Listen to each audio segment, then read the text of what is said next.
ನಮಸ್ಕಾರ ವೀಕ್ಷಕರೇ, ಸರ್ವಜ್ಞಾನ ಚಾನಲಿಗೆ ಸ್ವಾಗತ.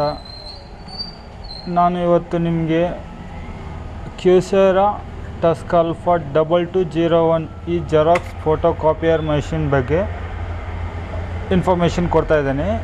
ಈ ಜೆರಾಕ್ಸ್ ಕಾಪಿಯರ್ ಮಷಿನ್ದಲ್ಲಿ ಒಂದು ಎರರ್ ಬರುತ್ತೆ. ಸೊ ಈ ಎರರ್ ಯಾವ ಕಾರಣದಿಂದ ಬರುತ್ತೆ ಅಂತೇಳಿ ನಾನು ನಿಮಗೆ ಇವತ್ತು ಕರೆಕ್ಟಾಗಿ ಕಂಪ್ಲೀಟಾಗಿ ಇನ್ಫಾರ್ಮೇಷನ್ ಕೊಡ್ತೇನೆ. ಸೊ ನನ್ನ ಚಾನಲ್ಗೆ ಹೊಸಬರಾಗಿದ್ದರೆ ಲೈಕ್ ಮಾಡಿ, ಸಬ್ಸ್ಕ್ರೈಬ್ ಮಾಡಿ, ಹಾಗೆ ಬೆಲ್ ಐಕಾನ್ ಕೂಡ ಕ್ಲಿಕ್ ಮಾಡಿ. ನಾನು ಯಾವುದೇ ವಿಡಿಯೋ ಅಪ್ಲೋಡ್ ಮಾಡಿದರೂ ನಿಮಗೆ ಇಮಿಡಿಯೇಟ್ಲಿ ಡಿಸ್ಪ್ಲೇ ಆಗುತ್ತೆ. ಸೊ ತಡ ಮಾಡೋದು ಬೇಡ ವೀಕ್ಷಕರೇ, ನಾನಿವಾಗ ಮೆಷಿನ್ ಆನ್ ಮಾಡ್ಕೊಂಡಿದ್ದೇನೆ. ಸೊ ಇದರಲ್ಲಿ ನಿಮಗೆ ಯಾವ ಥರ ಎರರ್ ಬರುತ್ತೆ, ಆ ಬಂದಿರೋ ಎರರ್ನ ಹೇಗೆ ಸಾಲ್ವ್ ಮಾಡೋದು ಅಂತೇಳಿ ತೋರಿಸ್ತೀನಿ. ಇಲ್ಲಿ ನೋಡಿ, ಎರರ್ ಬಂದಿದೆ, ನಾನ್ ಜೆನ್ಯೂನ್ ಟೋನರ್ ಪ್ರೆಸ್ ಹೆಲ್ಪ್ ಅಂತ ಹೇಳಿ. ಸೊ ಈ ಎರರ್ ಯಾಕೆ ಬರುತ್ತೆ ಅಂತಂದರೆ, ನಿಮಗೆ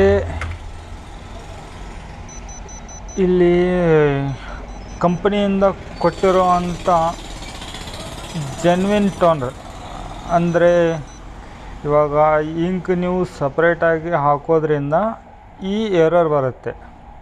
ಸೊ ಈ ಎರರ್ ಬಂದಾಗ ಹೆಲ್ಪ್ ಅಂತ ಹೇಳಿ ಪ್ರೆಸ್ ಮಾಡಿದಾಗ ಇಲ್ಲಿ ನೋಡಿ ಬಂದಿದೆ, corrective action the manufacturer assume no responsibility for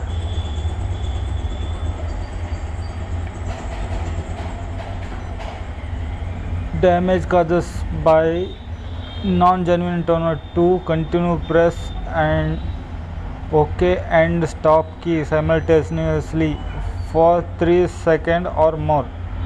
ಅಂದರೆ ಇಲ್ಲಿ ನೀವು ಈ ಎರರ್ ಹೋಗಬೇಕು ಅಂತಂದರೆ ಸ್ಟಾಪ್ ಬಟನ್ನು ಮತ್ತು ಓಕೆ ಬಟನ್, ಈ 4 ಬಟನ್ ಮಧ್ಯದಲ್ಲಿ ಇದೆಯಲ್ಲ ಓಕೆ ಬಟನ್ನು, 2 ಬಟನ್ನು ಒಟ್ಟಿಗೆ 3 ಸೆಕೆಂಡು ಅಥವಾ 3 ಸೆಕೆಂಡ್ಗಿಂತ ಜಾಸ್ತಿ ಒತ್ತಿ ಹಿಡಿದ್ರೆ ಈ ಎರರ್ ಹೋಗುತ್ತೆ.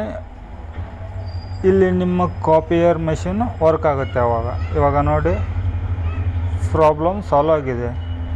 ಸೊ ಈ ಎರರ್ ಬರಲೇಬಾರ್ದು ಅಂತಂದರೆ ನೀವು ಜೆನ್ಯೂನ್ ಟೋನರ್ನ ತೊಗೊಂಡ್ಬಿಟ್ಟು ಯೂಸ್ ಮಾಡಬೇಕಾಗತ್ತೆ. ಧನ್ಯವಾದಗಳು ವೀಕ್ಷಕರೇ.